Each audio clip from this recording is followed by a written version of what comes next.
I'm going to record this just in case. Then I can send you the link if you want to. Thank you, Tracy. I don't know if you can hear us. I can hear you. I can. Okay, we just can't hear you. We can hear you a little bit, but it's very, very quiet. Everyone else can hear me? I can hear you just fine. I'm online, so I can hear you fine. Okay.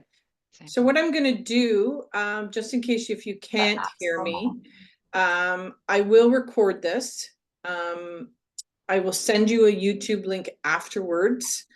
And that way, if you want to refresh or do it in the privacy of your office, we can go ahead with that. So that's not a problem. So I just want to be sensitive to time.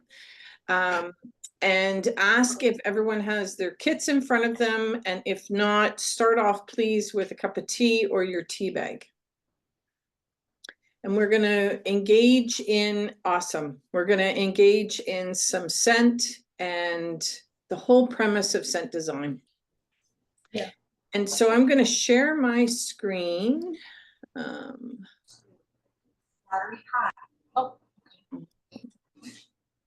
PC connected.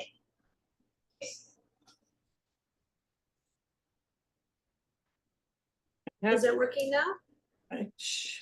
Can you hear me? Are we good? Select that. Okay. Not better? Wait. Okay. All right, here we go.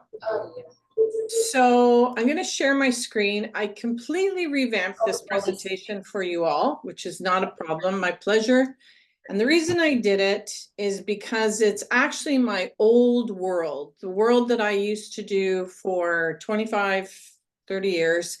I'm a perfumer by trade. I worked with the architectural and design industry all across the world, and I scented spaces. However, a lot changed, and how I met you, fast forward moving, is I am working actually specifically, I do a lot of work with long-term care. And so how did I get there? We're going to start with a story of blueberry green tea that comes from Newfoundland. The bag itself is really spectacular. And during COVID, as I was saying before, it was really challenging. I lost about 95% of my business. I was located at Pearson International. We had a location. We also had another location down in the downtown core area. We were in multiple hotels and hospitality. And when COVID hit, everything got shut down, but everyone was wearing masks, and 73% of the population lost their sense of smell and taste. And so my world kind of went upside down as a perfumer, and it really caused me to do a lot of pivoting, as most companies did. And the one pivot that I did is I established more of a connection, as I was saying, on how to do online connections. And one thing that we started to carry were these fabulous tea that came in from Newfoundland. And I absolutely got in my car in the middle of COVID, drove all the way to the East Coast, and learned about blueberry and all these fabulous berries, because they are unique. But also it led me down the road to the next part of my journey, which was, how did I kind of get here from where I was? And I did a lot of work with companies like Loblaws brands to understand how scent impacts consumer behavior. Samson, I created their first national, actually, corporate scent. It was in BC, actually. It was in across the country in all their stores, innovation stores. Trump Hotel, when that brand was existence in Toronto. I've done a lot of work for McDonald's and various different builders. And it was all about scent, vibration, communication, but as a design tool. And these are kind of some of the things that I did along the journey. I did a scent event with 15 architects in Toronto, which was fantastic. We worked with a chef. We had a dinner. The chef gave me 3 ingredients. I created 3 custom scents. He created 3 custom palettes, and everyone ate and communicated. And we talked about how smell impacted. Hospitality is was one of my core work. And then I've been working obviously in long-term care, various different clients along the way. And my passion really, So this was the airport. It was a fantastic opportunity. We worked for 13 months to implement this installation. On the right-hand side, the installation was about scent as a vibration, specifically catering towards children with autism or people with autism. Pearson and Terminal 3 has a fantastic way of dealing with sensory stimulations for travelers. And so I got to set up this fantastic kiosk. We had a little part-time retail component we were trying. Nuit Blanche, I've done some custom work. I was the only person in the country to do a scent design exhibit where you closed your eyes and the smell was broken down into various different approaches. Workplace, McDonald's obviously is one of my, not the retail, but mainly their head office in their office building to kind of promote continuity within the office, create an atmosphere, and it was for stimulation. Residential condos, and then I've done a lot of work with various different trade shows and education, because education is a big part of my work. Hold on, why is my, there we go. Education. So I have a TED Talk. And so during COVID, when all this kind of blew up in my face indirectly, I started to write another book because I started to see something that was happening. When I presented my TED Talk, it was in Dubai, and it was actually in front of the World Health Organization. And there was a discussion about this virus that was going across the world and this pandemic. And the first symptom they knew about was loss of smell. And that scared me like no ever, I don't think anything else could, because I communicate actually through my sense of smell and through my sense of taste. Most people in the world use visual cues. I am one of the few, like chefs, who actually translate information through my sense of smell. And my industry knows that if you lose your sense of smell, you're about 78% more prone to depression. And our industry kind of, I remember we were on a Zoom call and we kind of braced because we knew what was translating if this pandemic was true. So one of the things as a perfumer is we're trained how to smell. Some of us have gifted talents, but most of this is a scientific skill and it's acquired. I am not anymore, I don't do perfumery at all for eau de toilettes or the fragrance industry. I started off, but I'm not that perfumer. I'm also not a chemical perfumer, the individual who makes the scents for kitty litter or blocks aromas in chemistry and so forth. So it's a trained profession. And so we know that when you start to smell, what you do is you turn on the cognition aspect of the areas of your brain, and you engage in a manner where it's actually quite profound. And retailers and the casino industry in general have known about this for over 35, 40 years because they know it impacts spending and behavior. And so we have tons of research, all kinds of how does it change behavior and what does it do? And can you create the perception of something worth more? And that is one of the reasons why 95% of the hotel chains globally around the world have a custom scent. And this is also the reason why some hotels have scents that are for the brand, and then others go into boutique. But there's various different reasons why they accomplish that. So I started and I wrote this book. And the reason this all starts for me is it's based on the premise of vibration. And there's a fantastic scientist. His name is Dr. Luca Turin.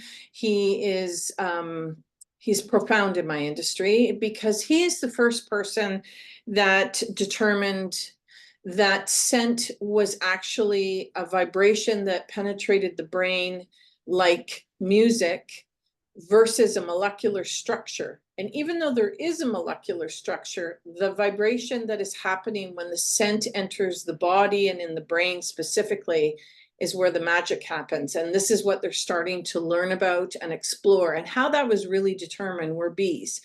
Bees were studied on how they knew the molecular vibration and what it was looking for, various different radars and scopes and so forth, and the way they captured the bees. And so this was really interesting because it led to the Nobel Peace Prize with a Dr. Linda Buck, who really defined olfaction in a way that was far greater than anybody has even acknowledged.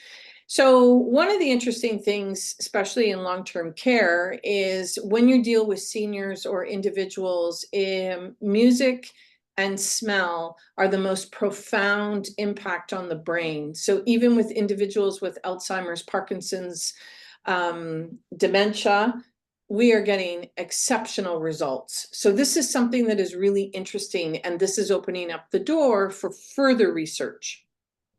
And why is that? Well, smell is connected directly to the limbic system, and the limbic system is home to emotional communication.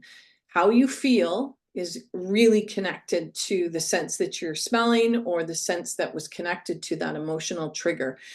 And so in branding, this has a huge impact because branders understand that there is a visual cue, there is an audio cue, but there's also a scent cue or a taste cue that is associated to this. And in some associations with brands, there's a tactile component.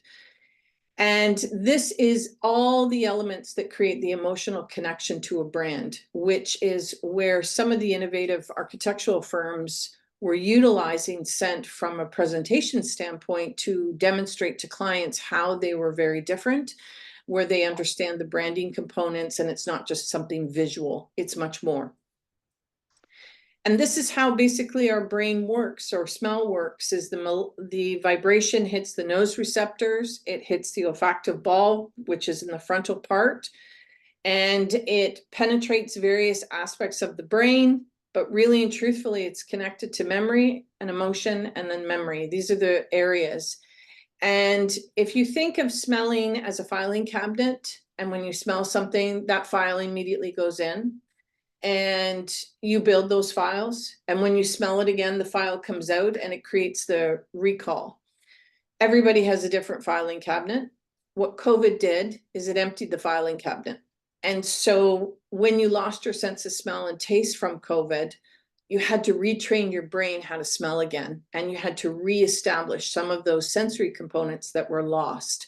And there are still a good percentage of people around the world that don't even know that they've had damage to their sense of smell and taste. And some people still have trouble smelling effectively from COVID.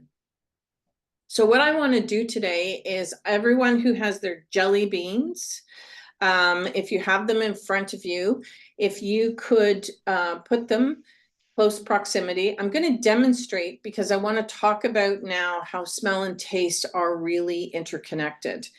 And so you're going to put a jelly bean or two in your mouth. You're going to pinch your nose and plug your ear. So the orifices, there's no, or we're going to limit the amount of air coming in. So you're going to put the jelly bean in your mouth, nose, ear, and chew. And then after you chew for a few minutes, you're going to let it go. And I want you to see the contrast. So I'm going to get my jelly bean in the mouth. No? Yeah, you all look funny. Chew. Release. Okay, you can release now. You should experience an incredible contrast of taste. Yeah. Come on in. Now, the ugly. It's okay. Girl, these two chairs right here. Try it again if you want to try it again. I see. We grab her a jelly bean bag and Just start. So put a jelly. So you, and the reason I'm doing this is bringing you to an awareness when you're designing, for example, for the long-term care or for sensory stimulation, children development. Sense of smell and taste are really important to them. And most seniors, 73%, based on some of the research we have done, have a poor sense of taste and smell because it's been underdeveloped as they move into long-term care or senior homes. So taste has 5 taste buds that you engage in on a daily basis. And when you had COVID, what it did is it really cut it down to the 5 basic flavoring. When you have smell, you now have 1,000 different flavors in your mouth, because what smell does is it creates depth within your palate. And so if you've ever been on a wine tour and you're dealing with a connoisseur and the sommelier is doing this with the wine, it's not a show, it's reality. He's warming the wine, he's warming the notes are evaporating, and they're evaporating at different rates. Most people, I've seen people go to these events and they don't know what a strawberry note tastes like, but they can smell it, and then that starts to break it down, and you're actually kind of deconstructing. Smell adds flavor, and smell adds depth, because now all of a sudden you've now changed your palate 100%. And we'll get into how scent impacts design when it comes to these long-term care homes and these retirement communities, and what the future is for this, because there's a big shift happening in the industry nationally, globally, actually. So now I want to do a smell game, and the smell game is associated to my childhood, where I have an older sister. She's actually in a long-term care home now.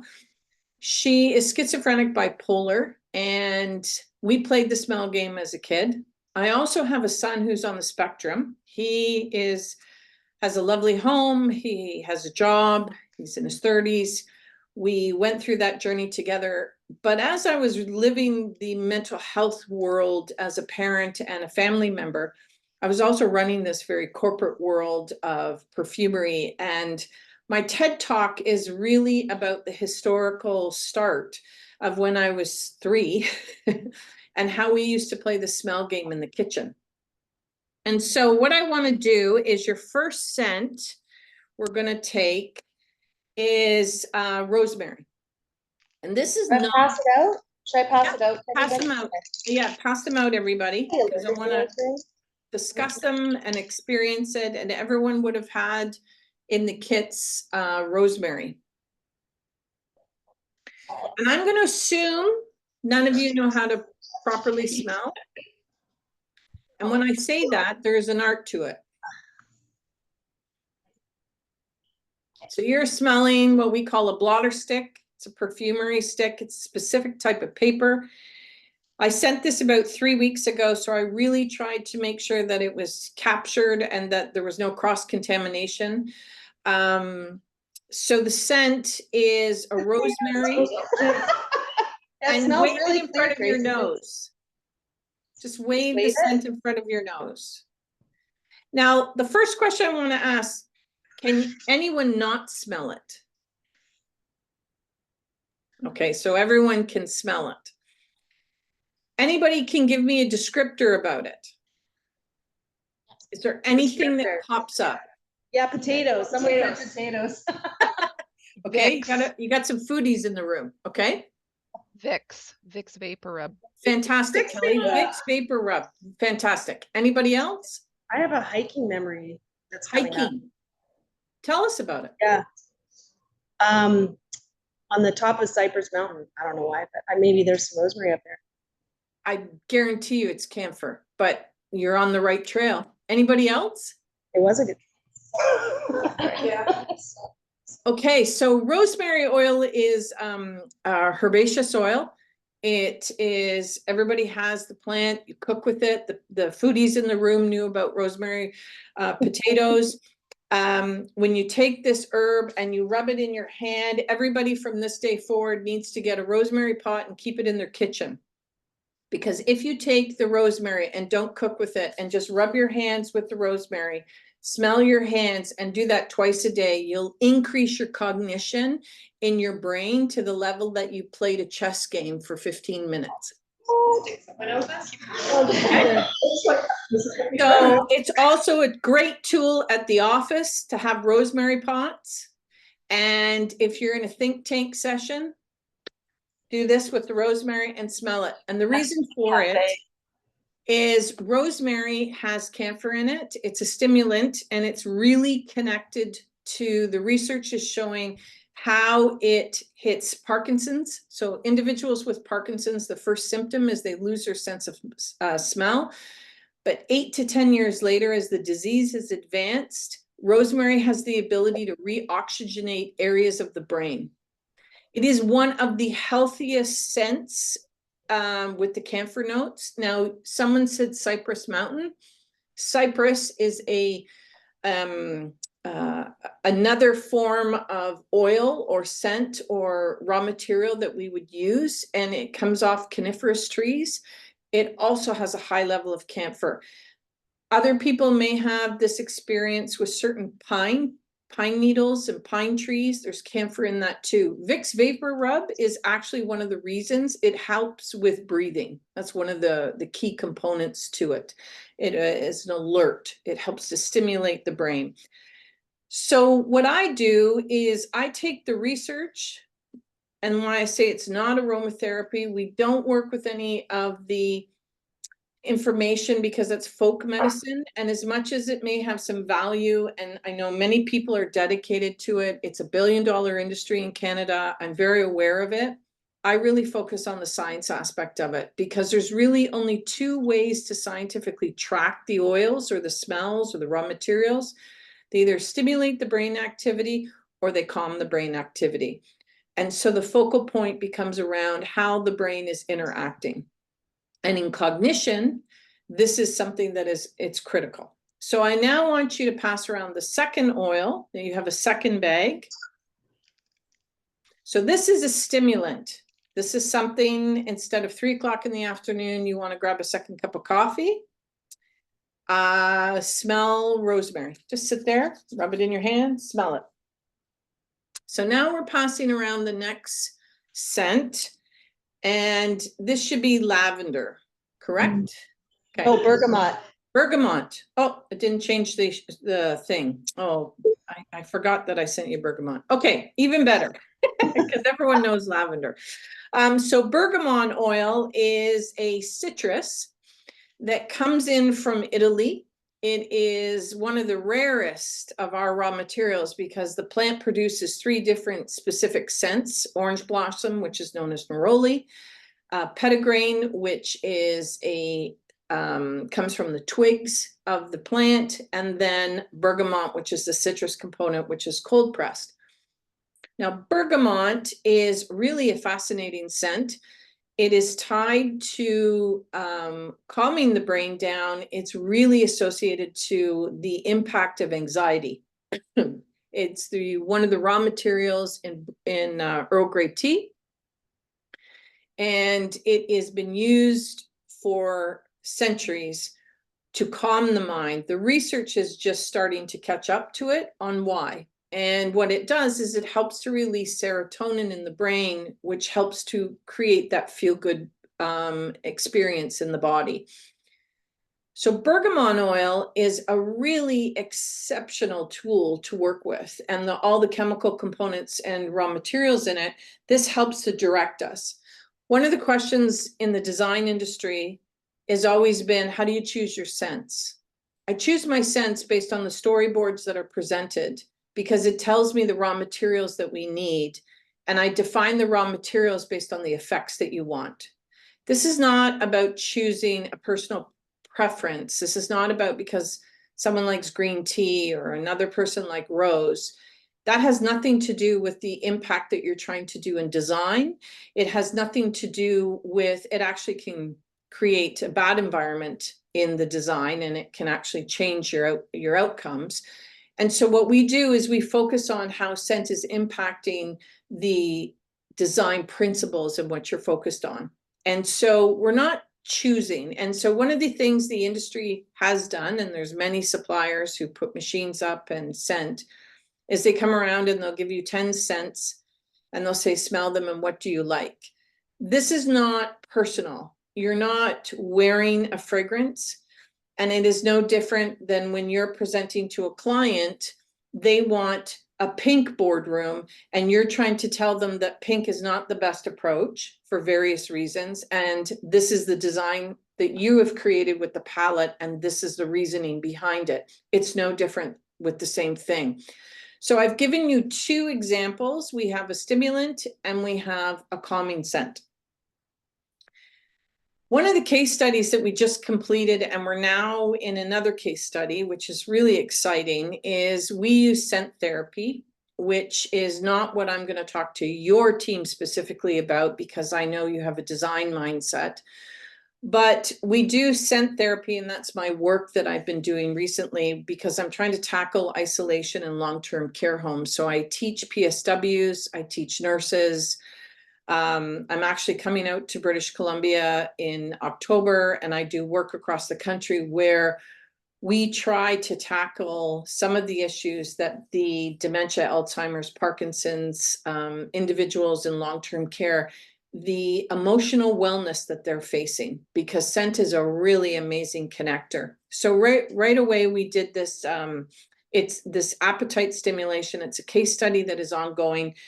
We had a woman specifically who just refused to eat, and she was losing weight on a regular basis, and it was becoming quite serious. And so we tried the therapy session, and this took over 3 months. Did smell therapy 30 minutes prior to a meal time, because that's very important. A lot of times in the design principles, when they're putting these places together, the kitchen is in another area. It's often in the basement. And then you tell seniors it's time to eat. And the problem is why you're not engaging different smells and you're not engaging people that the food is cooking. You have no way of triggering appetite stimulation.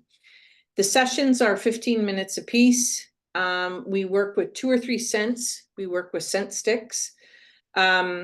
And the increase right now is she's increased by about 76%. She's only had 1 refusal. So this has continued to go. This is a pilot that is now expanding into some of the other homes of the client that we're working with, because there is no negative effect to this. If it doesn't work, they go along their way. But the other aspect to it is if it does work, it's a profound impact, because the individual then feels hungry and actually chooses to eat versus force feeding, which is not a pleasant experience when you get to that stage. Now, I'm going to try to show you a video. Yes.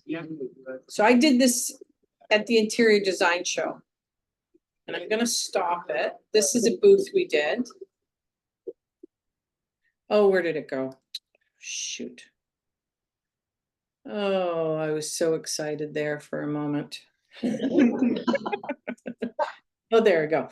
Okay, I'm not going to touch on it. I'm going to let you think, but I want you to figure out what smell did we create to create an immersive experience. I worked with the team of what people were smelling in this booth. Okay.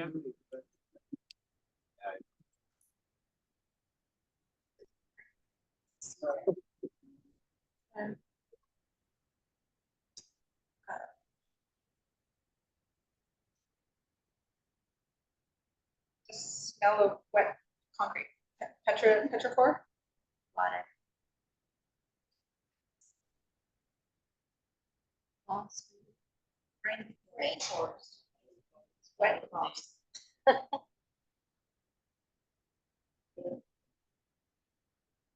There's really a fantastic opportunity.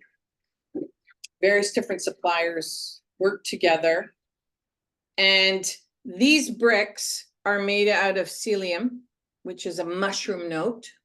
Okay, these chairs are completely recyclable materials. The plants are dried green notes. There's lettuce on the base, which had some really interesting smells. And all of these aromas, the whole story was, we're going to end up in the mud or the dirt eventually, ashes to ashes. And so I created a custom scent of the smell of mud. And this was a really interesting interactive experience, because most people just hung out in our booth because it smelled so cool, but it was earthy.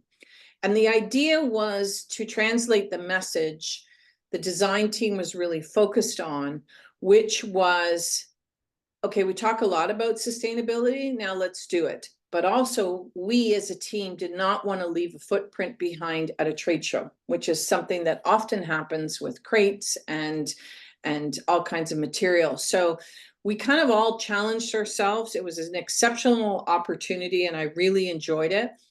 But this is how scent acts as a design when we're working collaboratively together. It's a part of the process. It is not something that is overwhelming. It just adds. It's no different than the visuals. It's no different than the furniture. It's no different than the components. It just is a part of the design experience. These are examples of what we do with various different, or how I used to do with various different design teams. The think tank. The think tank is the biggest part of the process, because the project is how do you implement scent within certain areas, and what does that look like? Many, many times people do this and they waste a lot of money and a lot of time, or it's an afterthought for the client and it's very expensive. Sometimes if this is a conversation and you know the industry, you may want to have it up front. It becomes a very interesting conversation. It also can change the design. The pool, for example, this pool was in the Trump Hotel. And one of the issues with the Trump Hotel is the smell of chlorine, because it was on the 47th floor. And it was terrible. It ruined the atmosphere, the suites. No one wanted to book. It was too strong. And so often we talk about this because you can use different raw materials or different approaches of saltwater tanks and various different smells. But this is a conversation of how do you address this? Does it require different HVAC? Is it something that we need to look at? Ripley's was the same way. There's an aquarium in downtown Toronto. You have to be careful, because 6 months after Ripley's open, water does create odor. And so these are the elements, because it is a consumer experience. You don't want it to smell bad, because if it smells bad, people aren't going to go there. They're going to actually give you bad reviews. And so this is all part of the conversation. The HVAC is a very interesting conversation when it comes to a McDonald's retail store or anything to do with McDonald's. They actually have marketing teams that have scent police. They call them scent, where they go to various different restaurants around the country and globe to ensure that the smell of their restaurants is as minimal as it possibly can, because they're very aware what the end product is, even though the brand sells convenience and speed and safety. The product that they sell happens to be not always viewed by the consumer as a good quality product. And if you smell like fried food or fried anything, that's really negative in a wellness community. So they are extremely aware of this component. And so 3M actually customizes their vent systems and their filter systems that are exclusive to them. The one in the middle is Mesquite. These were smokers, and which is kind of opposite. And this is in Walmart change. And we did some work with this brand, and we were trying to help the Walmart from a seasonal. They have a small window of opportunity in Walmart to sell a seasonal section specifically geared towards barbecues, summer, holiday. I think they have 6 to 8 weeks to turn this around, which is really heavy for a retailer. And it's a whole area. And some of the problems when you put scent in a retail environment is who's going to associate the brand to the scent and who's going to pay for it. And so this is a challenge. And so these are conversations that come up quite frequently, and how they work and what the end results are and the experiences we've been on. I've done many of them through grocery stores to the large brands all across the country. This is a McDonald's one in actually Ottawa, Quebec City, where they did a fantastic pilot in January. And why this was really fascinating is they launched it in -22 degrees, which was a challenge for us from a chemistry standpoint because smell doesn't evaporate very well in cold temperatures.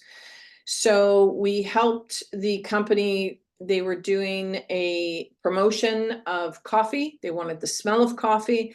And for every exhibit or display there was a McDonald's in less than walking distance, 2 to 3 blocks, either north or south. And they were doing some fantastic information research, and they studied that. That was 6 months. So the whole objective, Samson is the retail chain. We did a lot of work with those retailers, but this was to launch to millennials at the time, a brand. It had a metallic note. It was very unique. It was a very more generational targeted. It was a very unique study. That project took 18 months to complete and implement. And then they had it for about 3 years until they transitioned and focused on another area, and then Korea got involved. So this of scent design has been happening within the country or in the world for decades, actually, to be honest with you. I'm one of the first in Canada that actually has been doing this work. I've stepped away from it as I have, and I only work with select firms. But I wanted to show you this piece because it is far greater than just a scent in a hotel lobby that smells like green tea. There's a development to it, there's a process to it, and there's an impact that really impacts the difference between the consumer and the retailer. And right now in retail, where retail is struggling, if you don't create in your designs an outstanding opportunity with the brand team for people to want to go to their store, Jeff Bezos always wins on Amazon. And so there is a defining opportunity in retail to really accentuate the experience that you can't get at a screen. And this is a branding opportunity that ties into smart design and how design is implemented. Where do we go? There we go. I'm on LinkedIn. My consulting rate is $5,000 basically. It starts, and we do information, because the reason I do it this way is normally to create a custom fragrance, something like for Samson, it can range anywhere from 60 to 70,000, because we're dealing with raw materials. Every time we do an intake, we have to do a regulatory compliance. We have to check Health Canada or FDA. The chemistry behind it is quite extensive. So we don't even entertain that right now, because the majority of people really need design, and they need consulting, and they need information to help them. A lot of it has to do with the right type of system. And if you're going to use the HVAC system effectively, how do you use it effectively? Because the HVAC is what is pushing and moving the smells within the environments to create the atmosphere of what you're trying to accomplish. On LinkedIn, I have a group called the Olfactive Group. I started it about 17 years ago. They are the top perfumers and researchers in the world, and we publish our papers there. And I cannot tell you how much information is available. There's tons. So I created this group. There's very little chat on it. In fact, I kick people off who try to promote product. All I want is the research paper, so people have a place to go where they can find legit information that's coming up to show a client or to show someone in healthcare why scent is something that is so important. It is that simple. It is overlooked. Smell, it is underused. And in the design world, it's not considered enough. And many times when I used to work with architectural firms, I would ask them about their projects. What does it smell like? And that simple conversation usually was never entertained anywhere. They knew what it looked like. They knew what it felt like. They even knew what it sounded like. They even knew the experience that someone would go in, but no one asked what it smelled like. So from today, if the one thing you walk away with to your team and your clients and your moving forward is what spaces, what does the design, what is the end result going to smell like? I think then you're actually moving into what the world is calling sensory design. So, any questions? I'm going to stop sharing. And does anybody have any specific questions? You're did I? You're all sitting there. Did I? Do you want to challenge me on something? Scent-free zones usually is a great conversation that comes up. So Tracy, this is Lara. I'm sorry I arrived late. Hi. Dealing with something at home.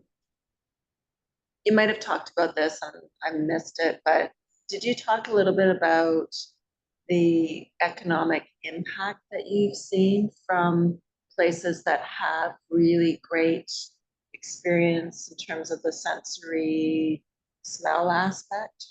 You mentioned a few of the projects that you've worked on, but was there a way to measure an economic impact? The monetary component to this is challenging because it's no different than music, or color, or it's part of the branding. And so the branding team, if they get it right, they get it right. If they get it wrong, well, they get it wrong, and they do get it wrong. It's challenging to kind of look at that. Jimmy Choo did retail sales where they did, they put scent in one area of the store with one pairs of shoes and then had a price point, and then they changed. The only thing was added a signature scent and increased the price, and they sold more of the more expensive shoes because the smell creates the component of luxury. Many times people go into hotel brands, and then if you remove that signature scent now, I think some of the hotel brands are terrified to do that because it is so connected. And the Westin is one that I can think of right away, where they've had their signature scent for over 25 years, and it's part of the DNA of the brand. So what is the value to that? That's a hard one to kind of deconstruct from. I know the cost if you do it wrong. I know, Oh, yeah. I know When the you can tell impact. if it smells Yeah. bad. Yeah, and I Nobody comes know, yeah, when you put in the wrong scent, the impact on how it can. I do know with McDonald's, we did an extensive study on how scent impacted consumer behavior, and we did it over 15 different stores. We had scent, and we strategically placed it in the bakery area. This was before they've changed the design component of now everything is, they're baking bread. So it's interesting because Loblaws took the report and took the research and changed the design models of their store to be more of a consumer experience. They don't use artificial scent anywhere. Subway is the same way. That's why they have bread machines.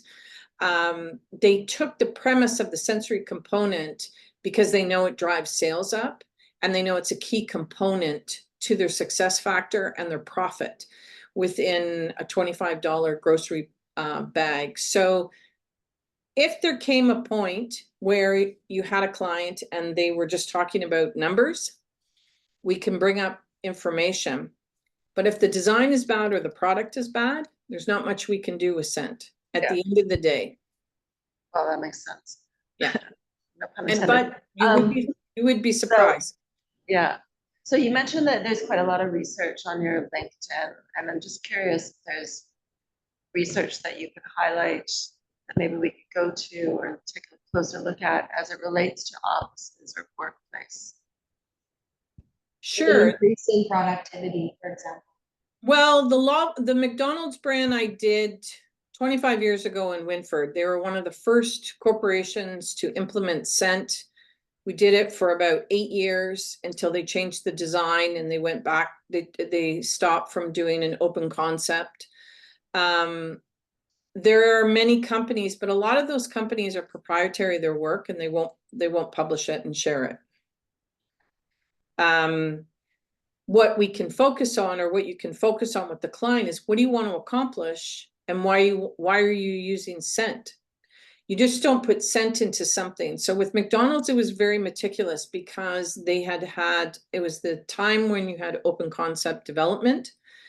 It then became, how do you get people to not eat at their desk? They wanted them to go to a community area. And they wanted to try to capture some of the various different odors from people coming in from their lunches and have it in a space versus having the office smell like a kitchen. And so they were really trying to create zones, and they were using smell and sound and art to create these zone areas. And so McDonald's itself, IBI was the project lead on this. They're the ones that incorporated it. So the direction of the project was rather simple for me because it told me what we can work with. They wanted something that had an odorizing component, but they also wanted a stimulant, and they needed something that was focusing on being neutral. And so that's where, when you want to use scent, or the idea where scent could be used to make something better, that's where we can kind of troubleshoot and decide how it works or how it doesn't work. Not all places, let me put it this way. I'm going to say 95% of the hotel chains that you go into are scented. There is no such thing as a scent-free zone, whether offices try to do that or not. I just did a webinar on upgrading scent policies because you smell over 10,000 different smells on a daily basis. And the understanding between naturals and synthetics is just completely misunderstood. And how do you determine it? It's basically about a threshold. And so we focus on various different issues. Cannabis is a really good example. Cannabis stores, they have a really strong natural smell. And so everything that they create, everything to showcase their product, most owners want absolutely no smell at all. They want to be like McDonald's. They want to ensure that the environment is absolutely free from any odor at all. Very different experience. Wineries, for example, are the opposite. Wineries are about the smell, about the experience, about the flavors, but sometimes their wines aren't ready. And sometimes their gift shops are not connected, or it's related to, they have a catering component to it, or they have a restaurant.